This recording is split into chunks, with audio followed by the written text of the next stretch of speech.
Regarde bien cette photo. Ce n'est pas un portrait figé, c'est un appel vivant. Je m'appelle Mohamed Belouizdad, mais dans la clandestinité, on me connaît sous le nom de Si Abdelkader.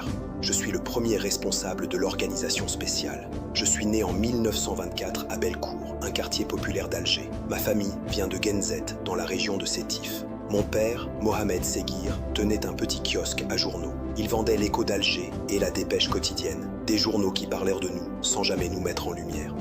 Moi, je lisais secrètement Al-Oumma, caché sous le comptoir. Ma mère veillait sur nous avec douceur. J'ai appris tôt à lire, compter, écouter.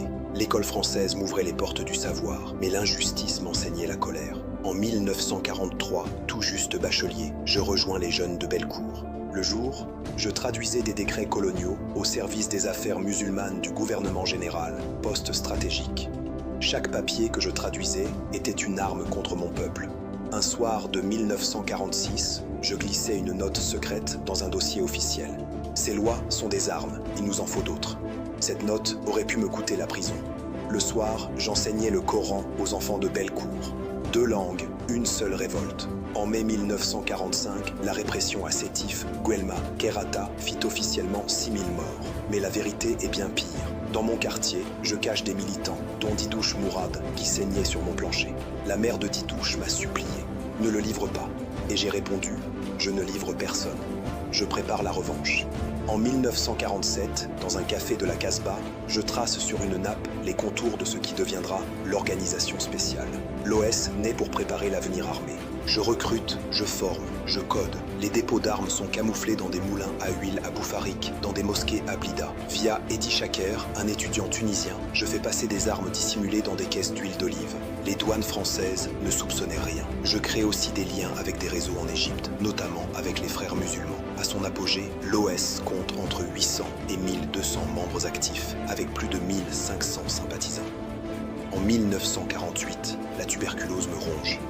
Je sens la maladie me dévorer, mais je continue à coordonner. Je suis aussi moniteur à l'école coranique de Bellecour, incarnant la double légitimité, religieuse et laïque. En décembre 1949, les médecins français m'envoient à Paris, officiellement pour me soigner, en réalité pour m'éloigner. À l'hôpital Laennec, je rencontre des étudiants anticoloniaux de la Sorbonne et des militants égyptiens. Je dicte mes dernières notes, consignant les secrets de nos réseaux et les codes des carnages à venir. En novembre 1951, depuis l'hôpital, j'ai transmis mes plans à Hossein Aïd Ahmed, en présence de Ben Boulaïd. Je refuse de me taire. En janvier 1952, je quitte ce monde, combattant discret jusqu'au dernier souffle. Mon corps revient à Alger, où il repose au cimetière de Sidi Mamed. En 1984, le président Chadli Benjedid fait transférer mes restes au carré des martyrs. Preuve que même mort, je dérangeais.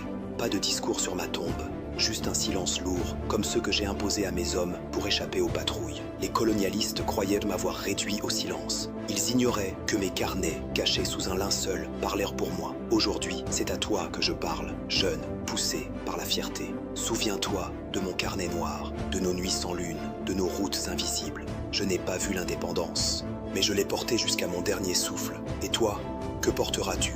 Protège cette terre, protège-la contre ceux qui veulent la diviser, protège-la contre les ennemis visibles et invisibles, protège-la surtout contre les ennemis extérieurs qui rêvent de l'affaiblir. Car l'unité, c'est notre dernier rempart et notre première force. Je suis tombé, mais je suis encore là, dans chaque souffle libre, dans chaque silence digne. Je suis Belouizdad, je suis ton histoire. Et toi, qu'as-tu fait aujourd'hui pour mériter leur sacrifice ?